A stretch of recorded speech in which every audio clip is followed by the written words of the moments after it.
Estupendo. Bueno, pues voy a minimizar un poco esto. Vale, perfecto. Bueno, pues mi charla esta tarde va sobre los suicidios, como no podría ser de otra forma, ¿no? En esta jornada y en este día tan señalado. Y voy a plantear una aproximación de carácter, digamos, constructivista desde lo que se denomina la teoría de elección, ¿no? Voy a tratar 3 puntos esta tarde en esta charla. Primero, me voy quizás a repetir un poco, a ser un poco insistente en lo que ya comenté en la primera jornada de esta sociedad, y es el tratar al suicidio como un problema de salud pública, ¿no? Yo empecé a llamarle así hace ya bastantes años y bueno, parece que el tiempo me ha dado de alguna forma la razón en que efectivamente se trataba de un problema de salud pública y hay que tratarlo como tal. Por tanto, voy a hablar del suicidio como problema de salud pública, atendiendo también y presentando estadísticas que posiblemente ya conocéis, ¿no?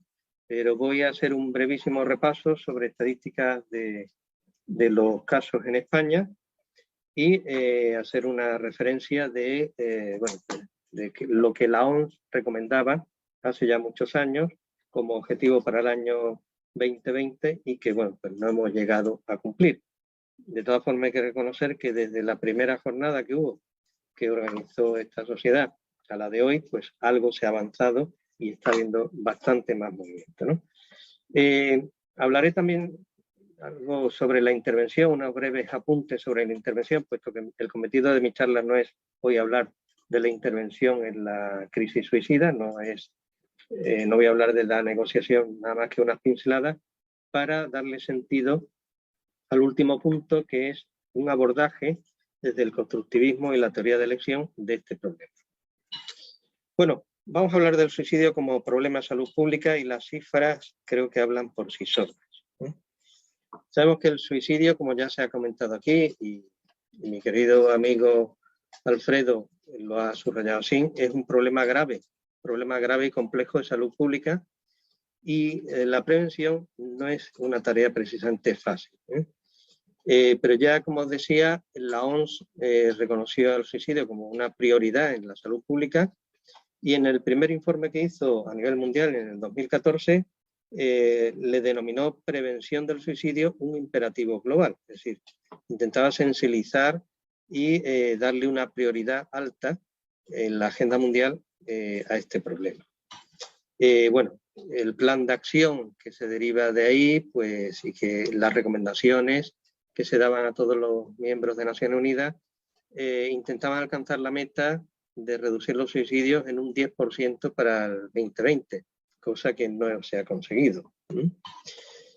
Bueno, hay muchas medidas en ese plan, no me voy a entretener en ellas, pueden consultar el plan de la Organización Mundial de la Salud en su página, por tanto no tiene mucho sentido que yo aquí me dedique a exponerlo, pero ahí he puesto algunas de las medidas principales que este plan planteaba. Ahí pueden ver como optimización del apoyo psicosocial, potenciación de grupos de autoayuda, etcétera. Y entre ellas he señalado aquí 3 que me parecen especialmente interesantes, como la promoción de una información responsable, creo que se va a hablar de ello también a lo largo de esta jornada, por parte de los medios cuando hay que tratar los casos de suicidio, ¿no? Las noticias sobre casos de suicidio. Asimismo, el potenciar el uso de redes sociales en las estrategias de la prevención. Las redes sociales tienen su polo positivo y su polo negativo, ¿no? Pero podemos utilizarlas para promocionar y prevenir estrategias que nos permitan reducir el número de suicidios.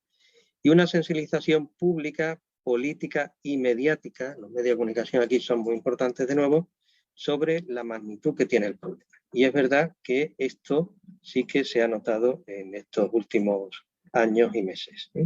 Una mayor sensibilización. Bueno, para hablar de datos es muy importante contar con la colaboración de los institutos de medicina legal y equipos multidisciplinares para que esas estadísticas sean lo más precisas posible. De hecho, desde el 2013 se viene ya contando con estas colaboraciones y cada vez son más evidentes.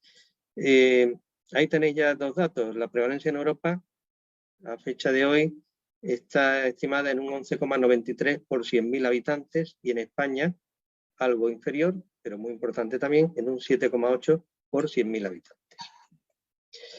He puesto aquí los datos, a ver un segundito, se me ha ido la pantalla. Los datos, en primer lugar, del año 2007, tenéis ahí datos del Instituto Nacional de Estadística, donde se puede apreciar pues que teníamos registrados oficialmente, según el Instituto Nacional de Estadística, 1.806 casos en ese año de suicidios. Podemos comparar con la siguiente estadística, que corresponde al año 2017, donde esos casos ya se elevaban a 3.679, 2.718 varones y 961 mujeres. Y si vamos a los del año 2019, que son los más recientes, pues vemos que la situación no ha variado mucho. Si comparamos con la 3.679 y en el 2019 3.671, una variación no significativa. Lo único que podemos observar es que quizás sí ha disminuido un poco más en mujeres, en cambio ha aumentado un poquito más en hombres. Pero podemos observar ahí también las edades críticas, que más o menos se vienen a repetir. Los datos que están en rojo, referente a hombres de 30 a 39 años, de 45 a 49 y de 50 a 54 son las cifras más altas. Y en mujeres, pues también de 30 a 39 y después de 50 a 54.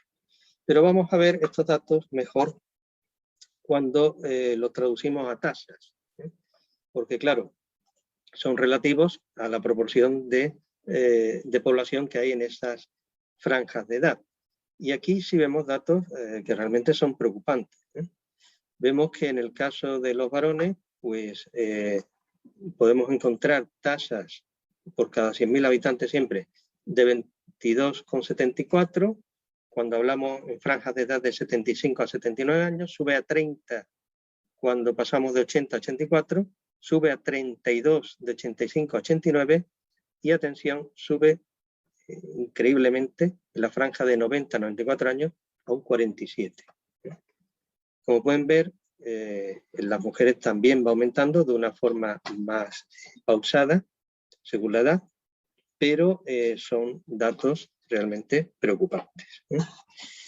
Resumiendo un poco esa tabla, aumenta con la edad, en el caso de los hombres, a partir de los 80, entre un 22 y un 47, hablando siempre en tasas, y en mujeres aumenta más moderadamente con la edad a partir de los 50 y se encuentran tasas pues, más altas, a partir de los 50, por encima de 6, a partir de los 75, entre 6,5 más o menos, y a partir de los 90, fijaros que son edades ya muy tardías, ¿no? Pero sigue habiendo casos de suicidio que son significativos.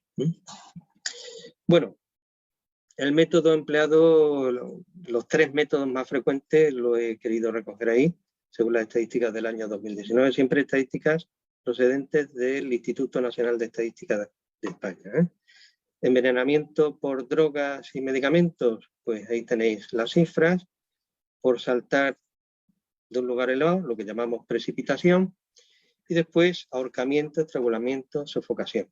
Vemos que el método más frecuente en varones es el ahorcamiento, estrangulamiento, y en el caso de las mujeres, pues tenemos que es el saltar, el usar la precipitación como método para quitarse la vida.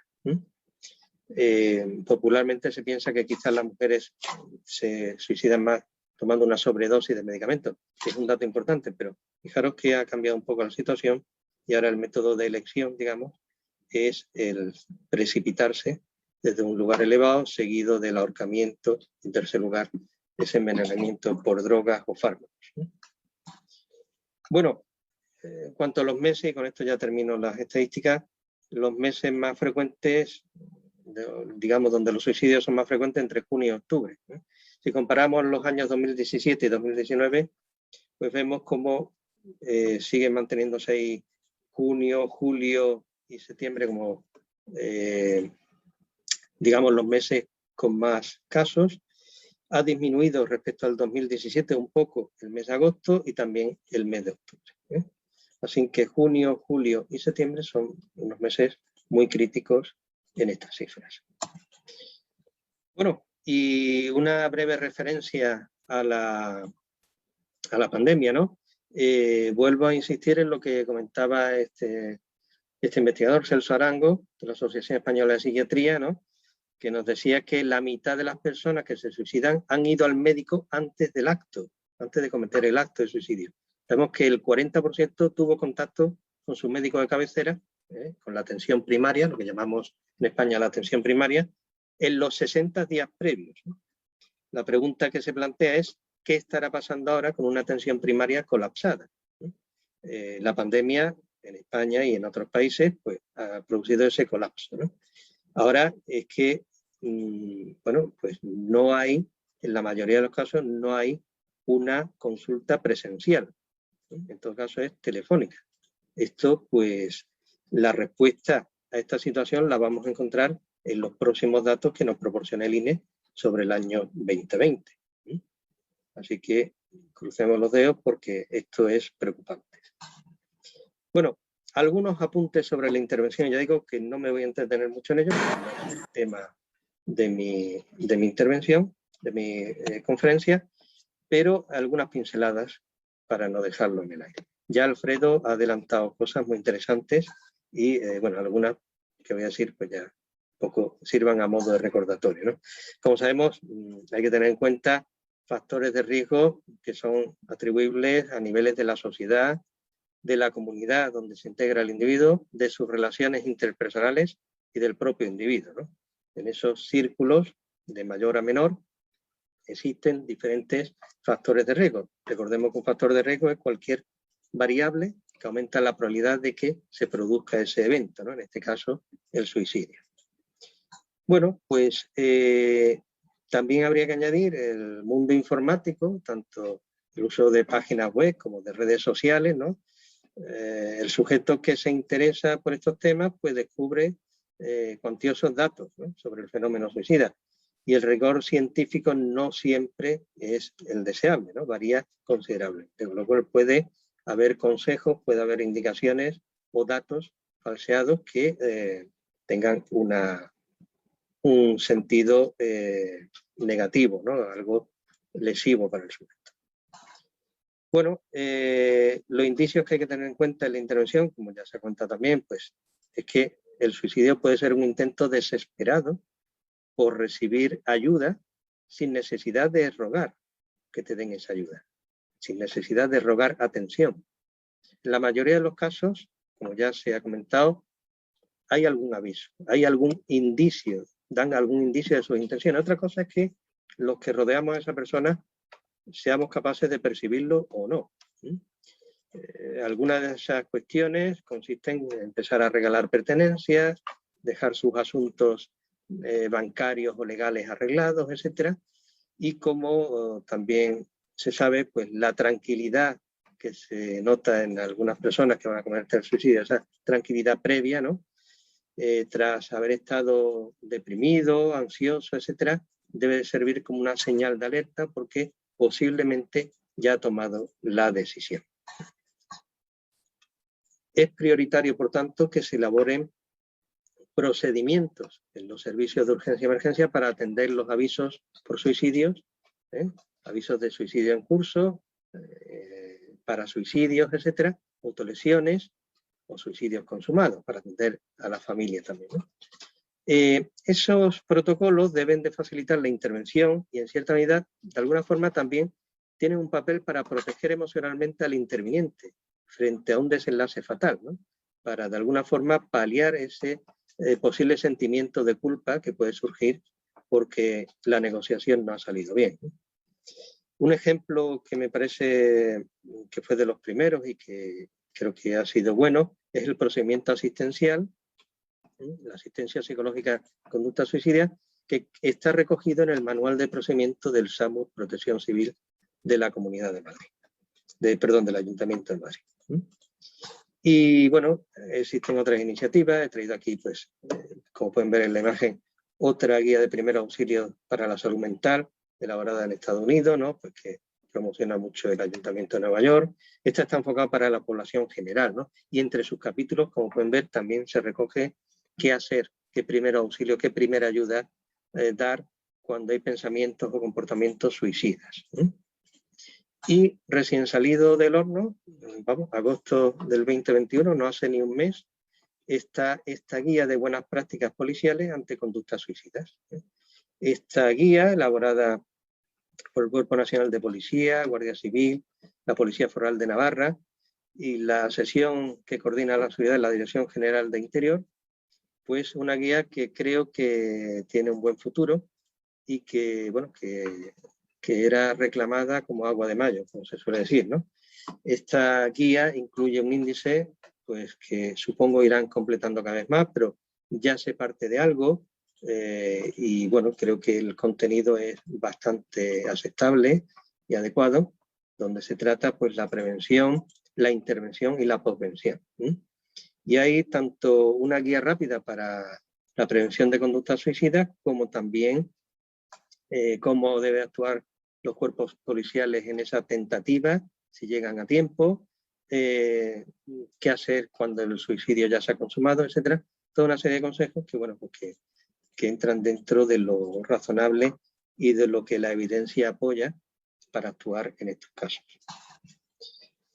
Bueno, a la hora de atender un aviso debemos tener en cuenta que incluso los parasuicidios y la llamada de atención, como también Alfredo Hijarro subrayaba con otras palabras, a veces salen mal y se convierten en un suicidio consumado. Es decir, hay que atender a cualquier aviso, cualquier llamada y no pensar simplemente que es una simple llamada de atención, sino que esa llamada de atención puede tener ese desenlace fatal.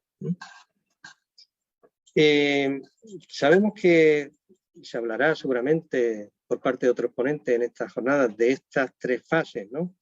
De que el suicidio empieza a ser una posible opción a tomar ante una situación problemática en la que no vemos otra salida.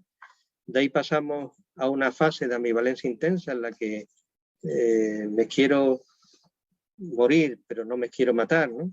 Y viceversa, es decir, una ambivalencia, una contradicción intensa de sentimientos sobre todo, y después ya el paso, la fase de decisión firme de ejecutar el suicidio, que es cuando si llegamos a tiempo es lo que nos encontramos. La persona que va a saltar desde la ventana de un edificio o que va a utilizar un arma de fuego, etcétera. Esa intervención tiene que ir desde esa fase de decisión hasta retroceder a fases anteriores, a ser posible llevarle a la ambivalencia, a crearle esas dudas, ¿no? Para que desista de esa actitud. El objetivo inmediato, como ya sabemos, es que no lo ejecute en este momento, sino que lo aplaste. Con eso ya, que es lo que se viene, en resumen, a recomendar con las indicaciones que se da en la guía que he enseñado anteriormente. Nuestro papel no es convencerle de que abandone la idea, no es curarlo. Tratamos de llevarle precisamente antes a esa fase de ambivalencia. Vale, pues vamos a seguir. Hay que ser consciente cuando se interviene en estos intentos de suicidio de que la persona ha decidido quitarse la vida. No responsabilizarnos por ello y evitar un sentimiento de culpabilidad. Quien tomará la decisión de seguir viviendo o no es el propio suicida, por muy excelente que llegue a ser nuestra intervención. Es decir, esto, si no vamos con esto claro, pues podemos acabar con cierta malestar, con cierta sensación de culpabilidad, de que algo ha salido mal, etcétera. Pero es que nosotros vamos allí a aplicar esos protocolos, a hacerlo lo mejor posible. Pero la decisión, al fin y al cabo, está en la persona que ha decidido suicidarse. Por ello me quiero referir también, hablando un poco de ese sentido de culpabilidad que se puede generar en el personal interviniente, que la propia naturaleza de su labor le expone frecuentemente a situaciones muy estresantes y algunas de gran impacto, ¿no? Como el caso de desastres, accidentes múltiples, etcétera, ¿no? Se exponen frecuentemente a lo que llamamos incidentes o situaciones críticas, ¿no? En especial los cuerpos policiales pues son una población de especial riesgo en el suicidio, ¿no? Los expertos venían reclamando planes de formación, tanto para los sanitarios, para los profesionales de la enseñanza, para los trabajadores sociales, de los cuerpos de seguridad, etcétera, etcétera. Y bueno, pues se empieza ya a mover la creación de esos planes, ¿no? Ahí he recopilado algunas noticias, ya las puse en una charla anterior, ¿no? Noticia de marzo del 2019, alertan que los suicidios entre policías doblan la media ciudadana. Los suicidios en la policía se llevan la vida de un agente cada 43 días, ¿no? Ola de suicidios en la policía francesa, abril de 2019, etcétera, etcétera, ¿no? Podríamos seguir poniendo noticias, es decir, tenemos que ser conscientes de que los cuerpos de seguridad, los cuerpos de emergencia son una población en especial riesgo y por tanto precisan esa formación especializada no solamente para atender al usuario, a la persona que precisa de ayuda, sino también para su propio autocuidado. Bueno, paso ya a mi tercer punto, el abordaje del suicidio, esa aportación que se puede hacer desde el constructivismo y en concreto desde la teoría de elección.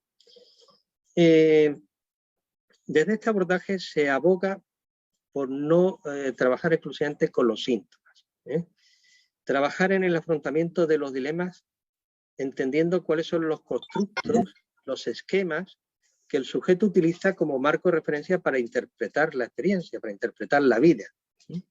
El comportamiento tiene un carácter anticipatorio, en el que nosotros en cada momento tratamos de validar nuestros propios esquemas, nuestros propios constructos. Esto es una perspectiva de tipo contextual, existencial, frente a una perspectiva biomédica que tendería a lo que es probablemente el síntoma. Bueno, sabemos que hay una serie de características comunes en este tipo de situaciones. Por citar algunas de ellas, la ambivalencia de sentimientos, que ya la hemos comentado antes. Más o menos explícito, siempre hay presencia de factores situacionales negativos para el sujeto. Situaciones que no son agradables, situaciones adversas. Hay una baja capacidad habitualmente para resolver problemas emocionales. Esto tiene una estrecha relación con la inteligencia emocional, como veremos. Y también esa presencia de un dolor psicológico insoportable, esa falta de salida, que me acaba mostrando que la única opción que me queda para terminar con ese dolor insoportable puede ser el suicidio, como una posibilidad, ¿no? Y esto nos lleva a que se acaba convirtiendo en esta situación en una elección que para el sujeto es lógica, Para el individuo entra dentro de lo posible, de lo lógico, en un intento desesperado por satisfacer sus necesidades psicológicas básicas de las que vamos a hablar ahora. Mirad, las investigaciones que podemos revisar a día de hoy, la gran mayoría busca asociaciones, covariaciones, correlaciones entre múltiples factores.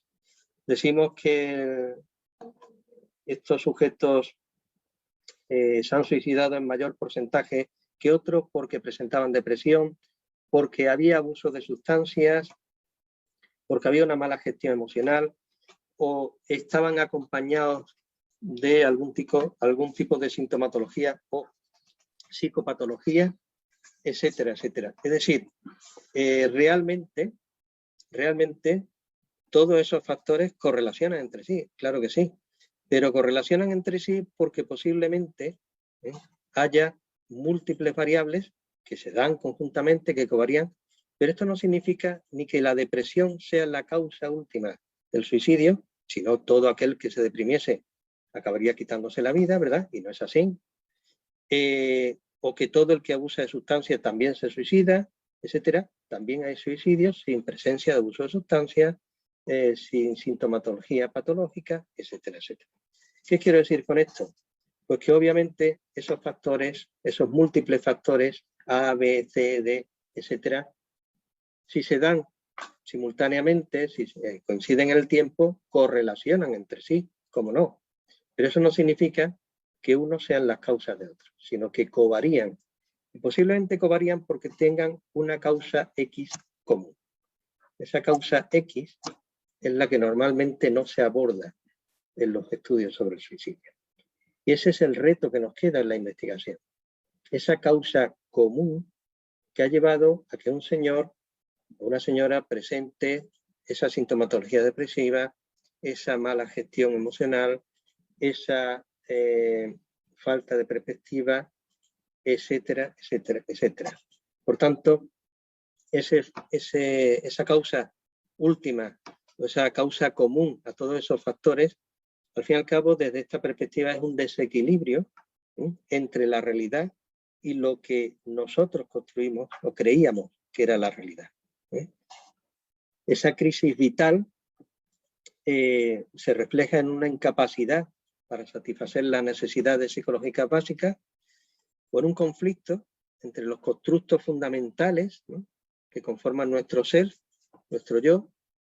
Mientras más rígidos son esos constructos y más constreñidos son, pues menos posibilidad tengo de validarlo. Es decir, más difícil es que cualquier cambio que se produzca en la realidad, en mi ambiente, en mi sociedad, yo sea capaz de asumirlo o de adaptarme a ellos. Debemos de tener en cuenta que nosotros no respondemos a la situación objetiva, sino que respondemos a la percepción, según nuestros constructos, que tenemos de esa situación. De ello deriva que nuestra conducta es anticipatoria, es un medio para probar nuestras predicciones. Nosotros nos anticipamos, hacemos predicciones, nos comportamos según cómo creemos que debe ser la realidad. Esas predicciones es lo que esperamos del mundo, según nuestras teorías, según nuestros propios constructos personales. Dentro de este esquema constructivista, un modelo concreto sería el de la teoría de elección y la terapia de la realidad.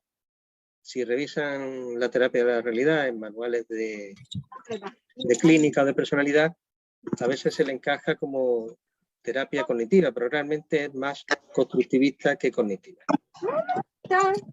Según este modelo, creo que alguien tiene el micrófono abierto y está interfiriendo, creo, el sonido. Sí, decía que según este modelo de la teoría de elección, la conducta humana está orientada hacia una meta, y es la satisfacción de ciertas necesidades básicas, pero bajo la particular visión que el individuo tiene de la realidad. Modelos de necesidades psicológicas hay muchos en psicología, la más conocida es la famosa pirámide de Maslow, ¿no? Pero aquí lo particular es esa visión que el individuo tiene de la realidad, que es una visión única y propia. El grado en que el sujeto es incapaz de satisfacer esas necesidades mantiene una relación directa con la gravedad del síntoma, llegando incluso al suicidio, ¿no? Los síntomas provocados por ese intento ineficaz pues puede variar desde conductas que derivan de ignorar algunos aspectos de la realidad, ¿no? Hay cosas que existen o que ocurren en mi entorno y que yo las ignoro simplemente porque no me encajan, no me gustan, ¿vale? Hasta el otro extremo, que sería negar absolutamente la realidad, ¿no? Y entrar en situaciones de delirios, etc. Para cada sujeto, para cada persona, su propia conducta es válida como un intento de satisfacer esas necesidades. Por ello, a pesar de lo irracional que a los demás nos puedan parecer ciertos comportamientos, para el individuo tiene significado y validez. Y podemos poner ejemplos fuera del campo del suicidio también. Pues, esa persona que se lava compulsivamente las manos, le llamamos trastorno obsesivo compulsivo, pues para nosotros nos parece una barbaridad, se va a hacer polvo la piel, ¿no?, de tanto lavarse las manos, pero para esa persona tiene un significado y una validez, y por ello lo va a seguir haciendo.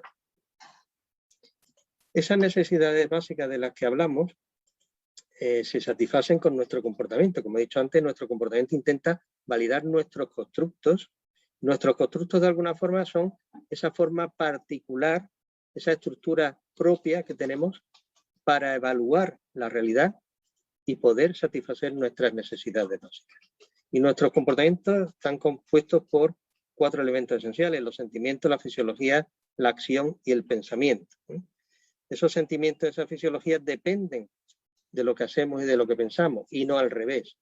Por eso, pedirle a alguien de entrada que cambie sus sentimientos está abocado al fracaso. No va a poder. Y la fisiología, bueno, la podemos cambiar con psicofármacos, pero de forma temporal, ¿no? ¿Dónde está realmente la potencia de este tipo de terapia? En trabajar con lo que el individuo hace y piensa, ¿no? Y como consecuencia de cambiar la dirección de la acción y el pensamiento, cambiará, para mantener ese equilibrio que quiero simbolizar en ese dibujo, cambiarán los sentimientos y la fisiología. Bueno, la actitud para satisfacer necesidades psicológicas requiere un aprendizaje a lo largo de toda la vida de la persona. Los cambios se van produciendo en el medio y el individuo tiene que reaprender, ¿no? Conllevan reaprendizaje de esa aptitud para satisfacer sus necesidades. Pero esto quiere decir, lo que me divertía cuando yo era un chaval, pues no es lo mismo que me divierto hoy en día, ¿no? Lo que me proporcionaba cierta sentimiento de poder, etcétera, o de control, no es lo mismo que me lo proporciona ahora, ¿vale? Es decir, tengo que reaprender y adaptarme a las circunstancias a lo largo de toda mi vida. La falta de habilidad para considerar también la perspectiva de otros, de otras personas, de los semejantes que me rodean, y la resistencia al cambio por una rigidez excesiva en mis constructos, por una estrechez de constructos, puede implicar en una crisis el tener que desmantelar todas las construcciones que yo tenía sobre la realidad. Y esto va a aumentar agudamente la ansiedad y va a ser un factor de riesgo para el tema del suicidio. Bueno, aquí he intentado simbolizar la relación de los constructos personales, ¿no? Con conceptos más amplios, con esta teoría concreta, ¿no? Con la teoría de lesión. Los constructos personales, digamos, estarían de alguna forma intentando servir de esquema para satisfacer esas necesidades básicas psicológicas, y esos constructos a su vez se concretan aún más en lo que en este modelo se llama el mundo de calidad del individuo, que es una serie de imágenes concretas muy específicas y únicas del individuo que intentan servir para validar esos constructos. Yo esos constructos los puedo tener con una red más compleja o con una red de baja complejidad, y eso me va a llevar desde tener una rigidez, una falta de recursos, ¿no? Tengo insuficientes constructos o son demasiado rígidos para poder adaptarme a la realidad, o bien tengo una red de constructos más compleja, más amplia, que me permite una buena discriminación de la realidad, ¿no? Quiero decir con esto que esas imágenes que me sirven para validar esos constructos tienen estas características. Son positivas, representan algo así para entendernos como los deseos del sujeto, son únicas y particulares de cada individuo, muy específicas.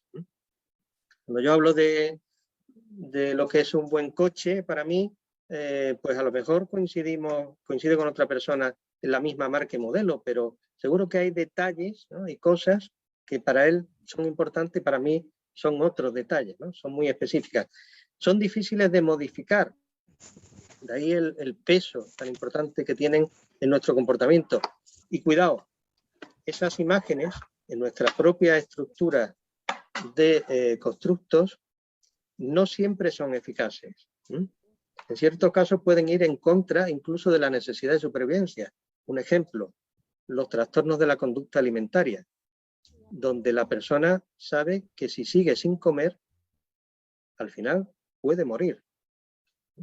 Pero antepone el poder satisfacer esa imagen ideal que tiene, del cuerpo ideal, a la necesidad de supervivencia, ¿no? Fijaros qué contradicción.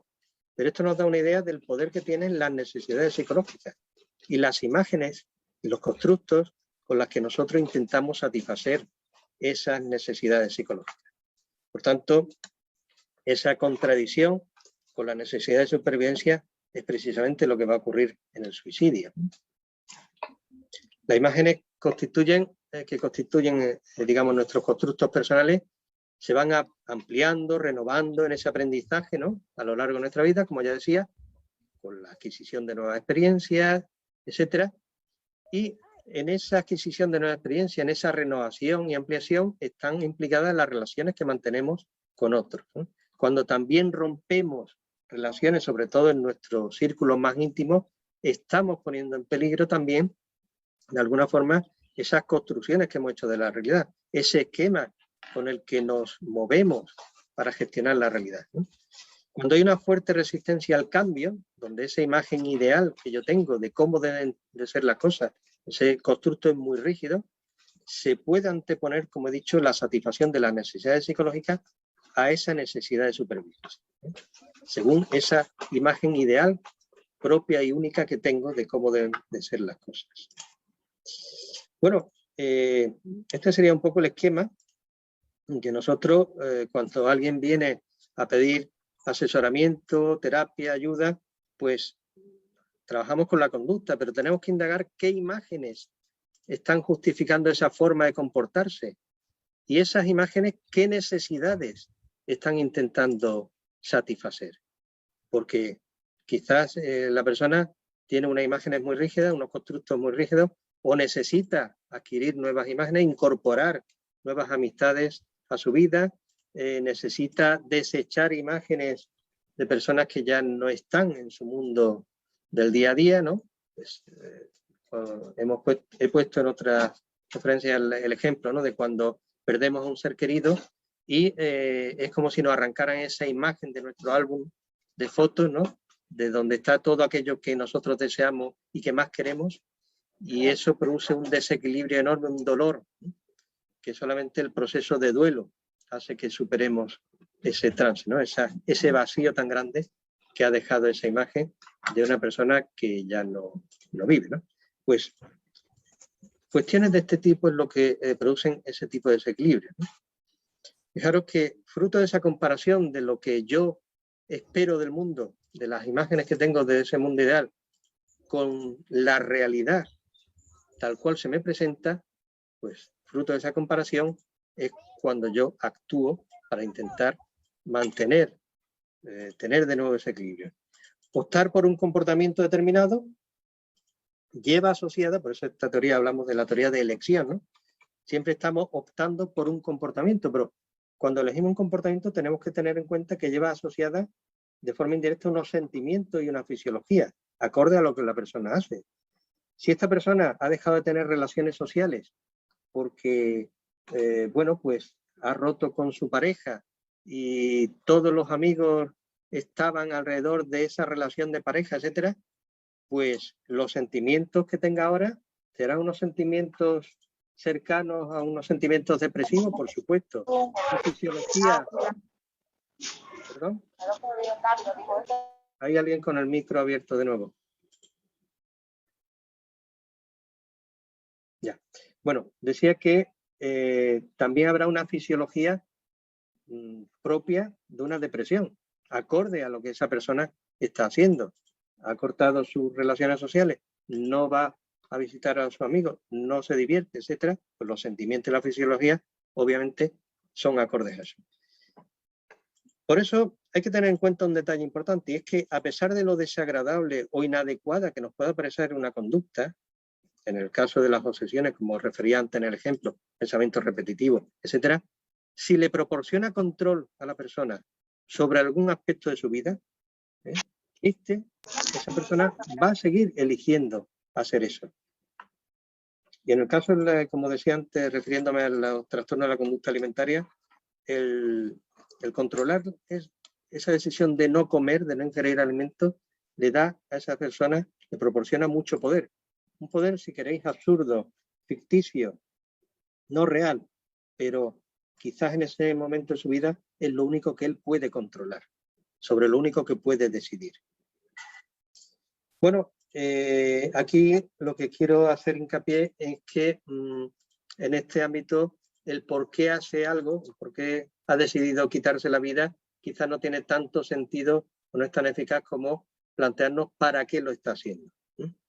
Y bueno, refiriéndome a algunos autores constructivistas como Kelly, Neymeyer y otros, el suicidio para la persona es un acto validante, que sirve para validar sus constructos, sus esquemas, para comprobar que el mundo es como él cree que es, o como él cree que debe ser.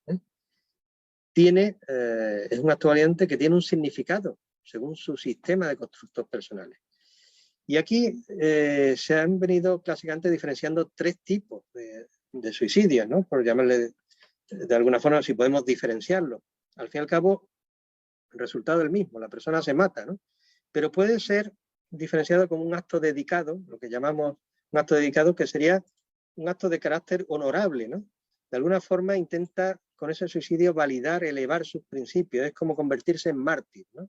Y esto en sociedades como la japonesa, etcétera, sabemos que es el tipo de suicidio que tradicionalmente se ha venido produciendo, ¿no? Ese acto de que con esto paso a la posteridad, los demás recordarán mi obra, ¿no? Recordarán, harán, es como de alguna forma un acto noble, ¿no? Diferente es el suicidio que llamamos autodaño determinante, que se produce cuando la persona ya no espera nada de la vida, ¿no? Es decir, todo apunta a que las cosas no van a cambiar, no van a ir a mejor, y de hecho, bueno, pues en el año pasado, con el tema de la pandemia, tuve conocimiento, ¿no?, de un suicidio de una persona que conocía, que de alguna forma, por las notas que dejó y demás, expresaba esto, ¿no?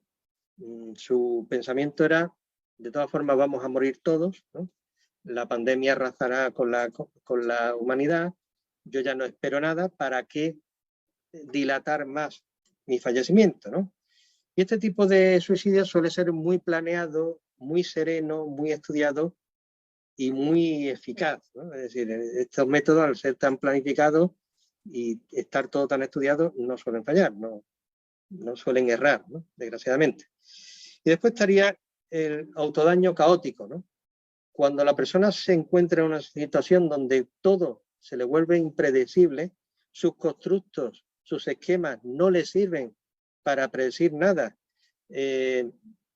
todo parece un caos, ¿no?, como ocurre ante un gran desastre, etcétera, pues esto puede ser lo único que le permita hacer algo, ¿no?, según su perspectiva, que es una especie de huida definitiva de ese caos, ¿no?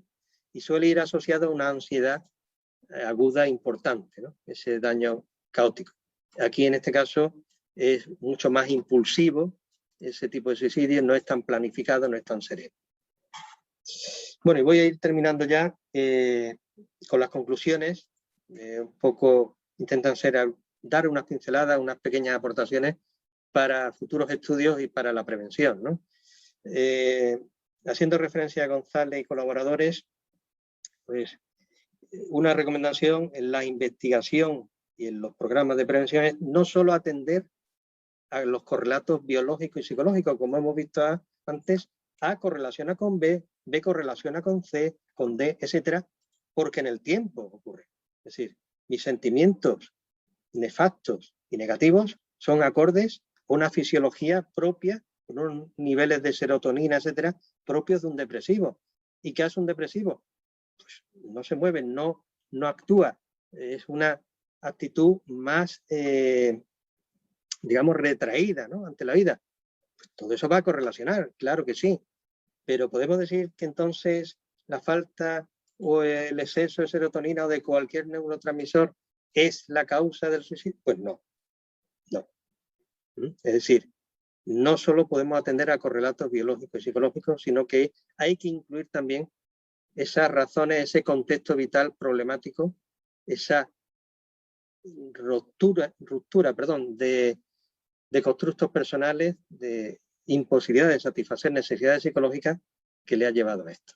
El control de síntomas sirve de poco si nada cambia desde ese punto de vista existencial o contextual, ¿no? También potenciar en los planes de prevención factores que incluyan el apoyo socioemocional, ¿no? No solamente todo lo que se está haciendo, sino que hay que incrementar más ese apoyo socioemocional.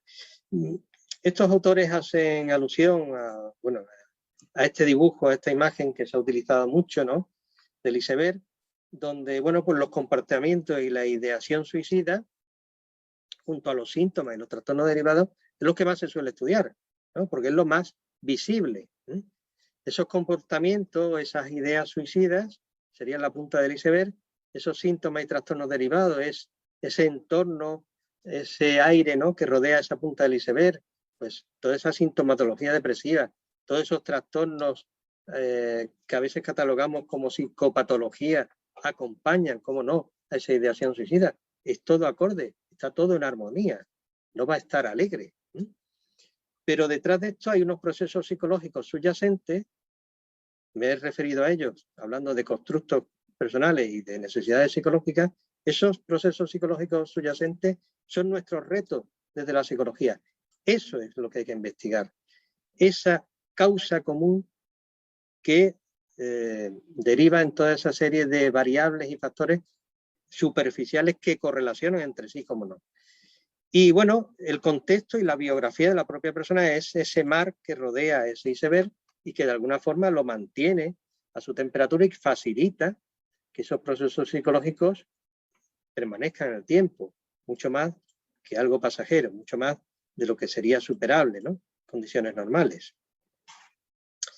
Bueno, pues otras conclusiones que podemos aportar ya para terminar es que una mayor riqueza de la experiencia pasada pues induce a una distribución más extensa de redes, lo que llamamos cógnitos, ¿no? o redes neuronales en la corteza, y esto traducido al plano de la psicología es una mayor probabilidad de considerar más opciones, más grados de libertad a la hora de tomar decisiones, una mayor flexibilidad y amplitud de constructos frente a una rigidez o una pobreza, una constricción de constructos para evaluar la realidad.